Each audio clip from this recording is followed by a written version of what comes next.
Més de 98.000 persones han seguit el Gran Premi d'Espanya Telefònica de Fórmula 1 des del circuit de Montmeló. No hi ha faltat el president de la Generalitat, José Montilla, que ha assistit a la cursa quan es compleixen 20 anys del Gran Premi en el traçat català. Des de la zona del paddock, Montilla ha conversat amb Bernie Ecclestone, president de la FIA, i ha visitat el box d'Hispania Racing, la primera escuderia espanyola que competeix oficialment en la Fórmula 1.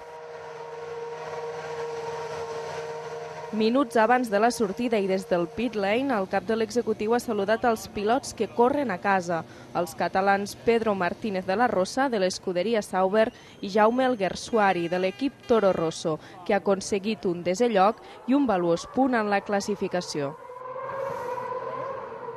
Al primer lloc se l'ha endut l'australià Mark Webber, que ha rebut el guardó de la mà del president Montilla.